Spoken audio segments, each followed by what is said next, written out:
The military-industrial complex strikes again. The Pentagon funneled nearly $1 billion of taxpayer money meant for mask and medical equipment to defense contractors building jets, engines, and body armor. And this is one of the issues I'm most passionate about. And I say that almost every week, but there's just so many issues to be passionate about. Is Eisenhower warned us against the military-industrial complex. And back in the day, there was no military-industrial complex. You got your guns and your swords from the local blacksmith. And then it became a point where that was no longer scalable. And when we got into major world wars, we had to build this military complex. But the problem is, once you got an industry running, they got to eat. And they got to keep eating, and they got to keep eating. And that business became like Kirby. It just wanted to keep eating, getting bigger and bigger and bigger, to the point where in the divided nation that we have, where Democrats and Republicans consider the devil, they consider each other the devil, the one thing they can agree on is the military-industrial complex. And it's crazy. I want to give you guys some numbers. A couple years ago, according to the Peterson Foundation, the United States spends $732 billion on the military. You could compare that to China. China spends 261, so that's about a third. And the biggest drop after that is to India. India is in 70 billion. Then Russia, our big adversary, the ones who are going to come, the Red Scare, they're going to come and take us over. They only have 65 billion. They're our friends now. Yeah, and then you have Saudi Arabia, our friends, 62 billion. And then down to more allies, France 50, Germany 49, UK 48, Japan 47. So we're spending so much more than all of these countries, and even if you get to the point where you include, after Japan, is South Korea and Brazil, when you add all those countries up together, it's 726 billion. And then when you take ours, we're 732 billion that year. You want to talk about the increases from year to year. In 2006, there was an increase of $165 billion. That's an increase from the year before. In 2007, $77 billion. 2008, 71. Skip a few years. They had a couple of years in between. They went down a little bit. There was actually a big drop in 2013 of 70 billion, but then you get back, it creeps back. In 2017, we had 50 billion increase, followed by a 70 billion, 72 actually in 2018. So it's preposterous. They tell us all the time we can't afford all of these programs. We can't afford to be paying for these lazy people that don't want to work. We can't afford to be paying for college for everybody when college is really an investment. We can't afford to pay for any of these things. But the one thing our two parties can agree on is the military budget. It's preposterous. How many of you guys know here? I'm sure a bunch of you. How much free taxpayer-funded college would cost? I think 20 billion. How much? 20? A little bit more. 60 billion is the number. Okay, 60 billion. 60 billion. That is less than the 72 billion increase that took place in 2018. How much does homelessness cost? 20 billion. To end. 10 billion per year. Billion. It doesn't matter. Obviously, it's not enough, Gabe. It's not enough. With all that money, was it 738 billion? And it's still not enough because they have to take $1 billion that was meant for masks and take it for more jet engines. So obviously they don't have enough. Yeah. And that's also after they took money out, though, like 3.8 billion to fund the border wall. So, the priorities are kind of skewed here. They don't have enough. They need raises every year. They put money towards masks in the middle of a pandemic, but then they take it back. But then they also take 3 times or 4 times as much out of their budget to fund a wall that's not going to stop anybody. So I don't know what the hell is going on. Again, like, let's say, we talked about this in the previous episode. Nancy Pelosi gave Trump a 10% budget increase for the military without even him asking for it.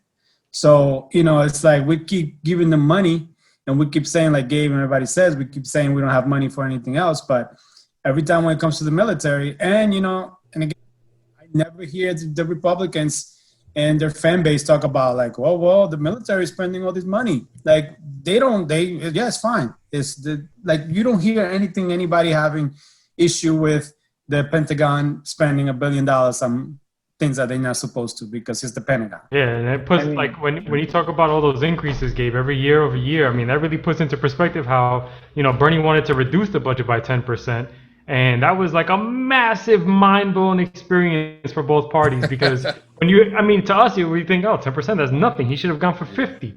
But 10% reduction when you're going up hundreds of billions every year, that's a massive decrease to some of these people. So yeah, of course they're gonna lose their minds over it. It was the 10% that they gave them. Yeah, exactly. Just roll back, or just take it, and then with 70 billion, you could fund college and homelessness. The president that would do that would get elected for infinity.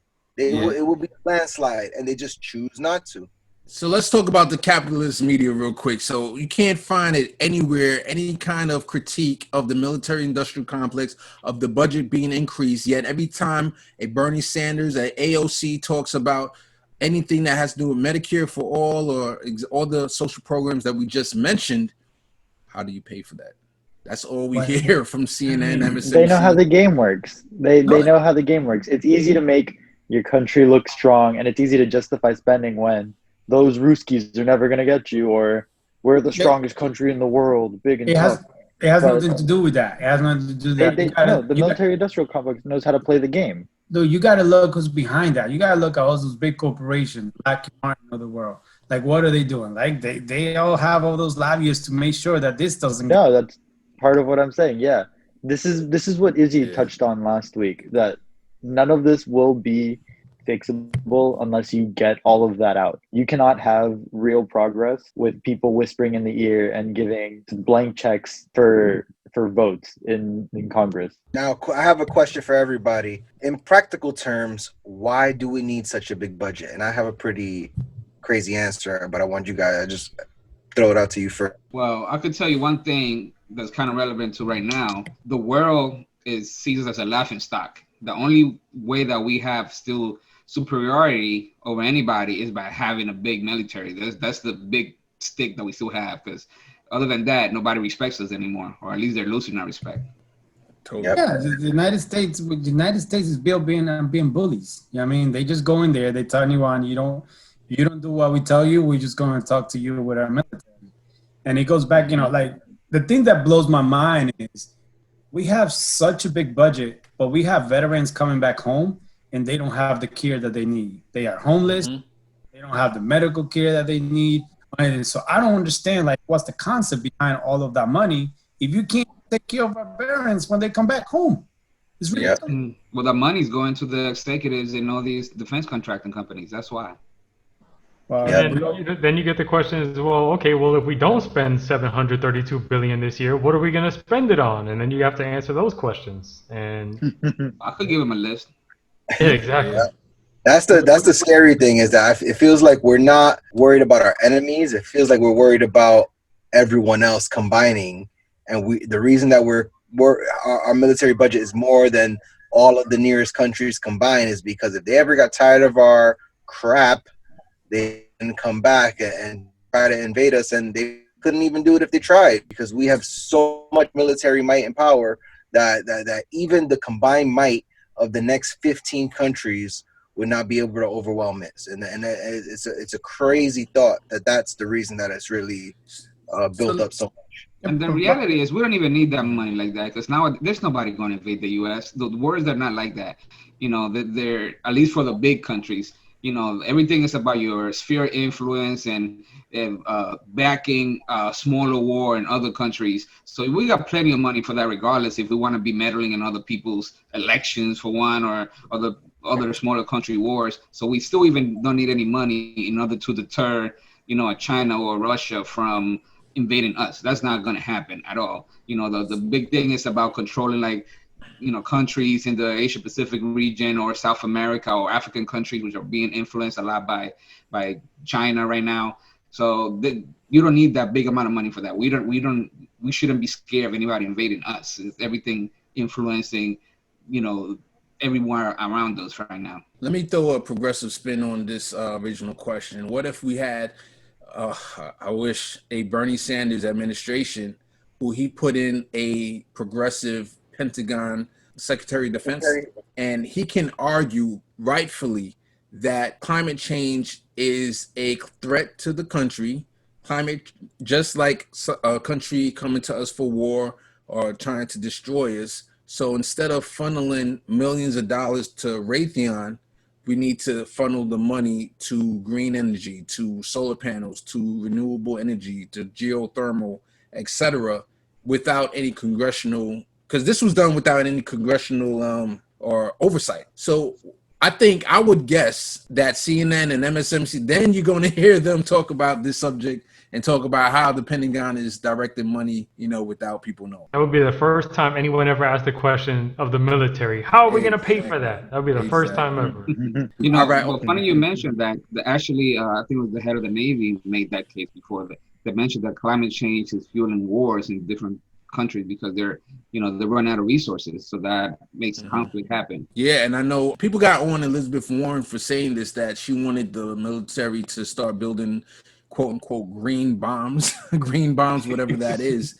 But I understand why she was sympathetic to that, because the climate change still was not a good look at all.